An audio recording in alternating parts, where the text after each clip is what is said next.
بأفواههم والله متم نوره walau karihal kafirun. Di upaya-upaya yang dilakukan oleh orang-orang yang tidak menyukai kebenaran, yang tidak eh, setuju dengan ajaran Rasulullah Muhammad Sallallahu Alaihi Wasallam, ajaran Islam di zaman itu sebenarnya mereka benar-benar berharap bisa memadamkan semangatnya. Ya waktu itu ya orang kafir tidak melihat bahwa itu agama Allah gitu ya, enggak. Ya mereka melihatnya ya ajaran sesat, ajaran kedon, ajaran ekstrim, ajaran pokoknya sesat lah ya. Jadi Nabi Muhammad itu dianggap sesat, Islam itu dianggap menyimpang dari tradisi, merusak tatanan masyarakat. Sehingga ketika orang-orang kafir itu menghalangi Nabi Muhammad, itu justru mereka merasa bahwa mereka sedang menjaga tradisi, mereka sedang memperjuangkan kemurnian agama nenek moyang, gitu loh. Jadi sudut pandangnya begitu. Pandangnya orang-orang itu menganggap bahwa mereka sedang memperjuangkan agama mereka, itu sedang merasa bahwa mereka berjuang untuk kebenaran. Gitu.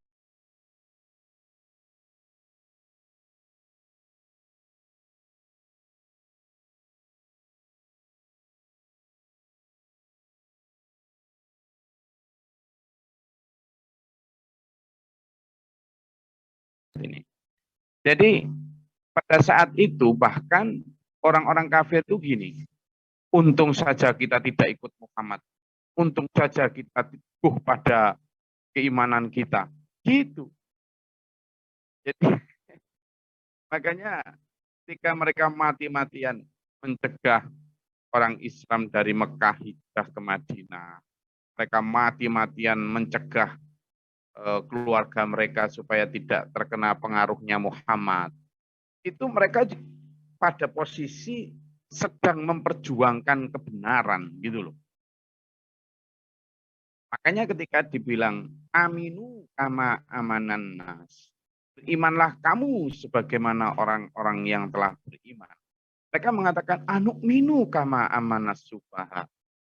Kami disuruh beriman kayak orang-orang bodoh itu beriman. Gitu kan? Jadi kalau kita memahami itu, ya mereka ini orang-orang kafir sedang menganggap bahwa Nabi Muhammad dan pengikutnya itu orang-orang bodoh. Maka disebut ala innahum humus sufaha, ingatlah bahwa sesungguhnya mereka lah sufaha, orang-orang yang bodoh. Tapi mereka tidak merasa, walakillah ya'lamun. Mereka tidak tahu. Gitu. Nah, kalimat tahu dan tidak tahu ini kan kembalinya kepada sudut pandang, definisi tahu dan tidak tahu. Makanya di sini ketika mereka dicap Allah sebagai ingin memadamkan agama Allah, sebenarnya mereka tidak sedang merasa begitu. Mereka sedang merasa bahwa justru saya ingin menumpas segala bentuk ajaran-ajaran sesat. Jadi makanya sudut pandang ini yang perlu kita pahami dulu sebelum kita memahami bagaimana ayat-ayat itu. Yuriduna liyudfi'u nurallahi biafwahihim. Mereka ingin memadamkan agama Allah dengan kata-kata mereka, dengan bantahan mereka, dengan sudut pandang mereka, dengan alibi-alibi, argumen-argumen, dalil-dalil mereka, ceramah mereka. Itu dengan segala macam mereka. Tapi tidak bisa. Kenapa? Wallahu mutimmu nurihi walau karihal kafirun. Allah tetap akan mematangkan, memantapkan, menyempurnakan cahaya agama Allah ini. Pun orang kafir tidak suka.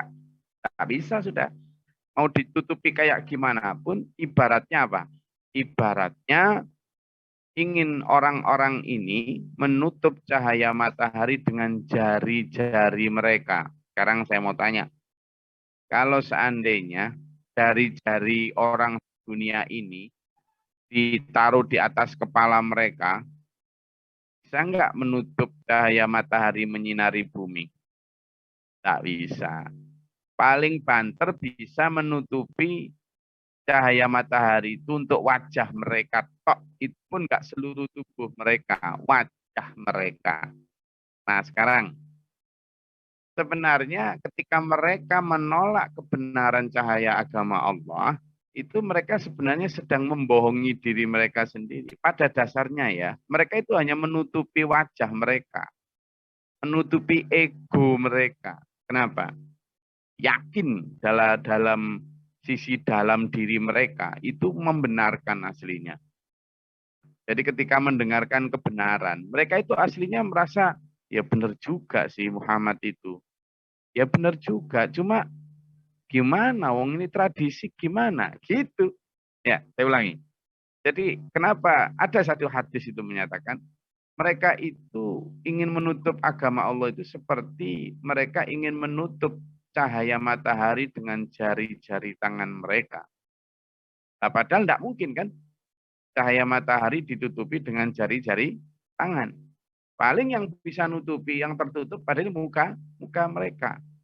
Artinya ketika manusia ingin menutup cahaya kebenaran agama Allah dengan kata-kata, dengan alibi, dalil, segala macam, itu sebenarnya mereka juga sadar tidak bisa nutup itu. Paling yang mereka bisa tutupi apa? Ego mereka. Kenapa? Karena di dalam hati mereka, mereka sebenarnya masih tersinari. Apa itu? Mereka tahu bahwa itu benar. Makanya ada kalimat kadang, ya benar juga sih. Ya sebenarnya benar juga, cuma ya gimana? Nah gitu. Kasusnya adalah seperti siapa? Abu Thalib. Abu Thalib itu pamannya Nabi Muhammad SAW membenarkan sebenarnya ajaran Rasulullah. Ya benar juga Muhammad. Ajaranmu itu ya benar juga. Tapi gimana posisi saya ini tokoh masyarakat, seorang yang sangat disegani, orang yang sangat, nanti kalau saya meninggalkan agama nenek moyang kita gimana, Mas? Gitu loh. Nah, sementara itu cara halus. Sementara yang dilakukan oleh manusia-manusia lain di masa Nabi Muhammad itu, orang-orang kafir di masa Rasulullah itu, ada yang langsung dengan cara keras. Padahal hati mereka sebenarnya membenarkan juga. Gitu loh. Makanya banyak orang-orang tokoh-tokoh kafir waktu itu yang kemudian ikut Rasulullah itu setelah mereka tidak kuat menahan gejolak hati mereka sendiri. Tidak kuat.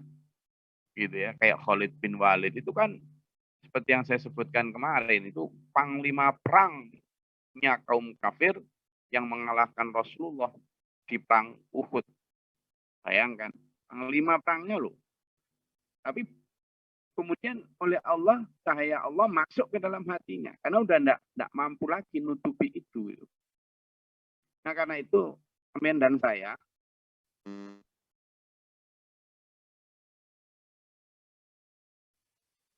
jadi salah satu contoh ketika cahaya agama Allah sudah masuk dan tidak bisa ditutupi oleh jari-jari tangan mereka. Ya Khalid bin Walid dan teman-temannya itu. Khalid bin Walid itu kan panglima perang yang mengalahkan Rasulullah di perang Uhud. Itu. Jadi apa kafir kafahnya dia. Tetapi karena Allah berkehendak memang memberi petunjuk, ya sudah masuk itu dalam hati mereka. Mampu lagi tangan-tangan jahiliyah itu menutupi cahaya masuk. Nah, kalau sudah kayak gitu, makanya kita sekarang ini ketika berdakwah, jangan mundur ya, menyampaikan kebenaran ini. Percayalah cahaya Allah akan tetap mutimmu, menyempurnakan Allah akan agama ini. Menyempurnakan agama ini. Walladzi arsala rasulahu bil huda wa dinil haqq liyuhhirahu 'ala ad-dini kullihi walau karihal musyrikun. Karena apa? Agama ini Allah yang mengutus Rasulnya untuk membawa petunjuk ini Allah. Allah yang maha kuasa, Mas Yo. Maha kuasa, maha besar, maha kuat, maha segalanya. Jadi backing kita itu bukan hanya siapa-siapa yang berkuasa di muka bumi. Allah. Yang backing kita siapa? Allah. Nah kalau yang berkuasa sudah Allah, kenapa kita cemeng, teper, ndak usah, wis maju terus. Inilah. Walladzi arsala rasulahu bil huda wa dinil haq liyuzhirahu 'ala dini kullihi. Jadi Allah yang akan memenangkan agama ini, Allah yang akan menguatkan agama ini atas segala macam kepercayaan apapun. Ya, atas segala macam kepercayaan apapun. Janji. Janji siapa? Janjinya Allah. Jadi sudah merupakan janjinya Allah yang itu innallaha la tukhliful mi'ad. Punya Allah tidak akan mengingkari janjinya. Kalau sudah seperti itu, maka ayo tetap jalan ya. Kemarin tentang di ayat-ayat sebelumnya kita pelajari tentang bagaimana pertempuran di dalam hati dulur-dulur mukmin di masa itu ketika misalnya mereka bertentangan ideologi dengan keluarga biologis ya toh? Mereka saling diserang sana sini oleh suara, oleh kalimat yang tidak menyenangkan hati lah. Tapi sudah dijanjiin Allah bahwa walatus ma'unna adzan katsira. Kamu nanti ketika memasuki kebenaran itu pasti akan mendengar suara-suara yang tidak enak. Adzan katsira itu suara-suara yang gak telinati. Kamu sudah pasti akan begitu. Itu Allah sudah begitu. Nah, coba bayangkan hebatnya Allah, hebatnya Quran ini ya. Apa yang terjadi 1500 tahun yang lalu, kayaknya juga ngenak kesampaian sekarang. Iya toh? Iya, artinya apa? Setan yang goda orang-orang kafir zaman dulu itu ya setan yang sama yang sekarang goda sampean, tak iya. Makanya sampean itu kalau sudah mendengar kayak gitu, tak iya. Sampean itu sudah jalan saja, tak usah mundur dan lain sebagainya. Jangan mundur, gitu loh. Ketika ada suara-suara yang tak enak. Kenapa? Itu sudah dijanjiin Allah. Yuriduna liyudfi'u nurallahi bi'afwahim. Mereka ingin memadamkan semangat sampean. Ingin membuat sampean takut. Ingin membuat sampean sungkan apa segala macam dalam menegakkan kebenaran. Sekurangnya dalam diri sampean. Ingin mereka. Siapa yang ingin? Setan sebenarnya. Tapi melalui teman, kerabat, segala macam itu. Supaya sampean mundur supaya sampean takut gitu loh. Teman takut, jangan udah dikasih contoh 1500 tahun yang lalu ketika umatnya Nabi Muhammad juga begitu kok. Kita itu sebenarnya ketika mendengar seperti itu tinggal ngomong gini. Shadaqallahul azim. Maha benar Allah dengan segala firman-Nya. Tiba bener setan itu sampean iki setan. Ngono nang ngarepe wong terus ngono, jangan. Itu hati wae. Oh, tiba ya ono setan model kayak gini toh. Gitu ya. Lalu didoakan. Kenapa? Karena Allah sudah memberikan janji itu. Jadi akan memenangkan segala macam agama. Memenangkan Islam ini di atas segala macam kepercayaan. Ya. Jadi bukan di atas segala macam kepercayaan yang muter-muter di arena balap segala macam itu. Oh, akan dimenangkan. Ya. Jadi tidak ada apa muter-muter nggak karu-karuan katanya punya remote-nya hujan barang ya, nah kayak gitu loh kok dipercaya. Saya sih bukan kepada orang yang sedang bawa remote-nya langit, yang mendukung ini loh yang saya sedih loh. Di zaman yang kayak gini Islam juga sudah begitu hebat memberikan kita pedoman how to live this life gitu loh. So, delek pegangan lain. Ya, makanya ayo kembali kepada pedoman kita bahwa Allah mengutus Rasulnya itu bil huda. Ini lihat nih. Huwallazi arsala rasulahu bil huda. Allah itu mengutus rasulnya itu bil huda dengan petunjuk. Nah, ini gini. Ini gini ya. Bangun ya, bangun, bangun. Di masa Rasulullah, itulah umat terutama orang Mekah itu cara minta rezeki. Misalnya mereka mau dagang, mau berangkat ke negeri Syam, biasanya bawa unta, bawa apa segala macam. Mereka itu pakai undian dulu. Jadi kayak semacam ada apa ini, kayak sapu lidi gitu, terus dikasih warna-warni gitu, dikasih nama, dikasih hari atau apa. Nanti terus diambil, set, dilot gitu. Nah, memuncul hari apa atau apa itu yang kemudian ditaati. Berarti ini memang kehendak para dewa, kita tidak boleh berangkat hari ini, boleh berangkat hari besok. Jadi dengan cara undian. Model-model begitu. Nah, kemudian Islam datang dengan menyampaikan bahwa hal-hal seperti itu. Jadi innamal khamru wal maisiru wal azlamu rijsum min amali syaitan. Hal-hal seperti undian apa sebanyak khamr apa segala itu dosa, tidak boleh. Itu petunjuk gitu loh.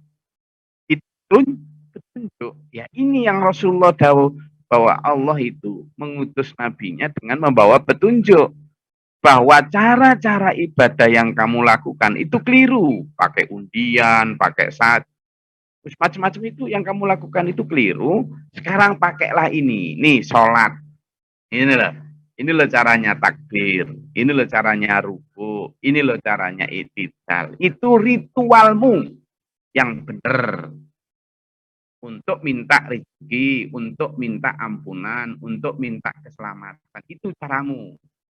Ada sholat hajat, ada sholat tahajud, ada sholat duha, selain sholat 5 waktu. Udah wes enak lah kita itu. Kalau mau sesajen, korban, nyadran, ada caranya.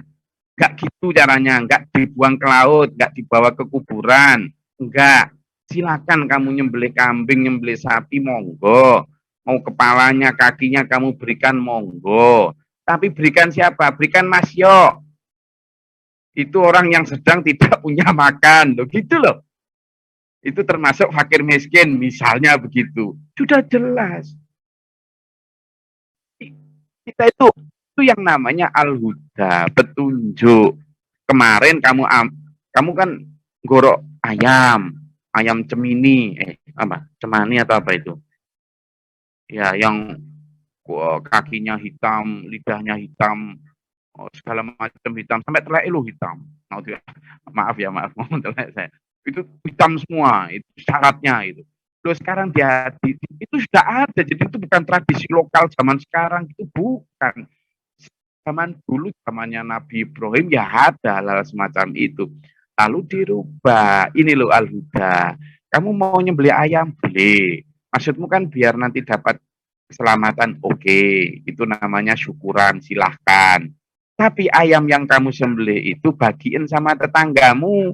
Hadisnya jelas. Kalau kamu masak enak-enak itu, denger atau dicium aromanya, minimal 40 kanan kiri tetanggamu. Kasih. Loh ada hadisnya. Ya sudah laksanakan itu. Lah kok teman bawa ke gerumbul ini, ke pohon itu, loh sama sudah dikasih tahu. Jadi Allah itu bawa al-huda, silahkan. Gitu loh. Kamu sakit, boleh. Didoa-doain boleh. Ada banyak, ada hadisnya. Seorang sahabat yang kemudian dimintai untuk mengobati satu kabilah di daerah Jazirah Arab sana. Ketika pulang bawa kambing lalu. Dan dari mana tadi kambing kamu? Tres. Itu loh ya Rasul. Tadi saya bertemu sama kabilah saya sana loh. Suruh ngobati. Terus saya itu ya saya doain. Mudah atau nggak bisa doa gitu. Ya saya bacakan Al-Fatihah.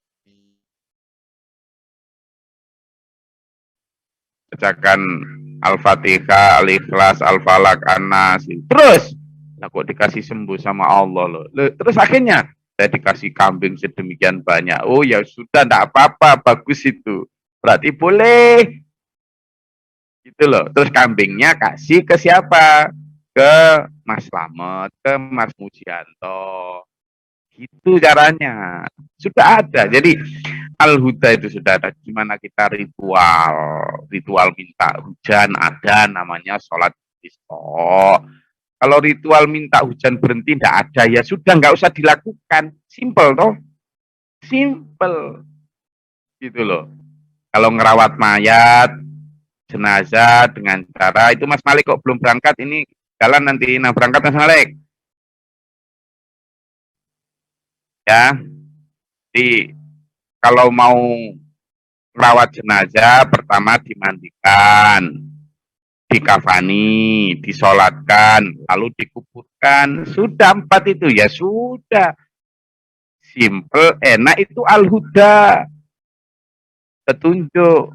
Itu loh. Wadinil haq dan itulah agama yang hak. Jadi tambahan pengurangan itu sebenarnya sudah ada sejak dulu. Sudah dibersihkan dengan ajaran Islam ini. Karena itu dulur, ayo kembali. Aruddu ilallah war rasul. Kembali kepada ajaran Allah dan Rasul. Baru kemudian yuzhirahu ala dini kulli. Nanti insya Allah agama ini dimenangkan atas semua kepercayaan agama yang lainnya. Walau karihal musyrikun, meskipun orang-orang musyrik tidak menyukainya. Oke, mau kembali ke sana. Gak usah ribet-ribet. Agama ini mudah. Sampean ada yang mempersulit itu. Agama ini mudah. Misalnya menjalani apa yang dijalankan Rasulullah aja loh, sampean dan saya ini udah kontal nggak karu-karuan, capek lah kok nambah. Sekarang sampean loh, sholat malam tahajud tiap hari, sholat duha tiap hari. Rasulullah itu berderma hampir tiap hari. Wes ikuti itu aja, coba. Kalau sama tambah ibadah aneh-aneh yang nggak ada dalam Islam, itu aja loh. Gak karuan. Setiap kali masuk rumah mesti doa. Setiap kali masuk WC berdoa. Keluar WC berdoa. Keluar rumah berdoa. Ketika mau makan berdoa. Ketika selesai makan berdoa. Mau tidur berdoa. Sebelum tidur bangun tidur berdoa. Mau berhubungan suami istri berdoa. Lahiran berdoa. Itu doa-doanya apal lah sampean. Kalau jalani itu aja gak karuan kok nyari doa yang lain-lain dari kitab Sabdo Palon Gatolojo Mujarobat, ya ampun, doa-doa itu aja loh kita tidak hafal gitu. Apa kurang mujarab tak doanya Rasulullah sampai nyari doa yang aneh-aneh. Doanya Rasulullah banyak loh. Iya, doa mau berdagang, berangkat nyari nafkah ada. Nah, kita kemudian nyari apa? Keris yang dibungkus kain putih dicelup sama minyak angin, ditambah balsem, ditambah apa lagi? Minyak kelapa, minyak telon, ambune itu loh. Jadi iya, makanya ayo kembali. Pesta lah, gak usah pergi kapanpun, dimanapun, cari asalkan halal, thayyibah, boleh. Sudah gitu ya. Saya rasa itu kajian kita. Jadi, jangan menjadi orang-orang yang musyrik, jangan menjadi orang-orang kafir dengan cara apa? Dengan cara tidak menjalani perilaku mereka, dengan tidak memiliki mindset mereka. Ayo bermindset sahabat Nabi yang hakul yakin, yang kafah. Saya rasa itu kajian kita. Ada pertanyaan?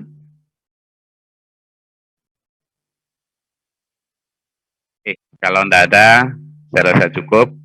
Karena kita juga hendak segera persiapan untuk melaksanakan sosial di Minggu, sehingga kita harapkan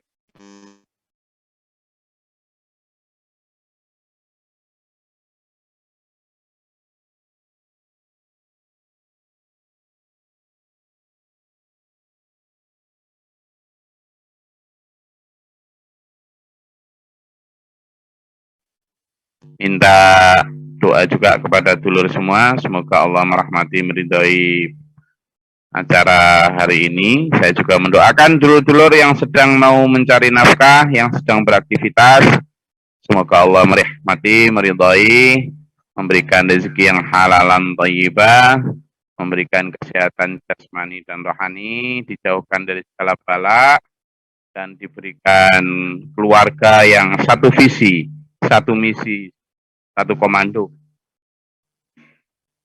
satu perahu, sehingga di dalam menjalani agama Allah ini enak, tidak terbelenggu, tidak terbebani. Kalau kita sudah satu misi, satu perahu, satu derap langkah itu, insya Allah lebih ringan dalam menjalani agama ini. Saya juga mendoakan dulu-dulu semua diberikan satu langkah derap yang satu keluarga itu satu perahu, satu visi, sehingga kan Allah kekuatan di dalam jalan siratal mustaqim ila akhir hayat husnul khatimah. Amin. Allahumma sholli wa sallim barik ala sayyidina. Allahumma ighfir lil mu'minin wal mu'minat wal muslimin muslimat wal ahya'i minhum. Allahumma atina fi man hadayta wa afina fi man afayta wa lana fi man tawallayta wa barik lana fi ma ataita. Taufiq wa atubu ilaika wa sallallahu sayyidina Muhammad. Allahumma da'u 'anna al-bala wal waba wa qad al-hasidin. ولا تجعلنا في القوم الظالمين ربنا ولا تجعلنا في القوم الظالمين اللهم ارفع درجاتنا ربنا آمنا فاكتبنا مع الشاهدين ربنا لا تزغ قلوبنا بعد إذ هديتنا وهب لنا من لدنك واعف عنا واغفر لنا وارحمنا أنت مولانا فانصرنا من الكافرين ربي أعوذ بك من همزات الشياطين وأعوذ بك ربي أحضرون ربنا واجعلنا مسلمين لك ومن ذريتنا أمة لك وأرنا من علينا إنك اللهم أنزل علينا رحمتك بيدة القدر الأمطار وبيدة الرحلة سر اللهم نعوذ بك من العجز والكسل والجبن والبخل والهرم أعوذ بك من عذاب القبر ومن عذاب النار ومن فتنة المحيا والممات ومن فتنة الدجال اللهم فاطر السماوات والأرض عالم الغيب والشهادة رب كل يوم ملكه أشهد أن لا إله إلا أنت أعوذ بك من شر النفس شر الشيطان وشركه أعوذ بالله من جود البلاء والوباء ودرك السقط وحسن القضاء وتمدد الأعداء اللهم نسألك الهدى والتقى والعفاف والغنى وحسن الخلق وحسن الخاتمة ربنا آتنا في الدنيا حسنة في الآخرة حسنة وقنا عذاب النار ربي اغفر لي ولأخي ولأهلي ولأزواجنا ولذريتنا ولأصحابنا وادخلنا في رحمتك يا أرحم الراحمين سبحان ربك رب العزة عما يصفون وسلام على محمد Wassalamualaikum warahmatullahi wabarakatuh. Semoga dapat rezeki yang halal thayyibah. Yang mau sedang berangkat di jalan, hati-hati di jalan, ya. Selalu banyak berdoa, semoga mardatillah barokah. Bismillah. Allahumma rahmna bil Qur'an ij'alhu lana imaman wa nuran wa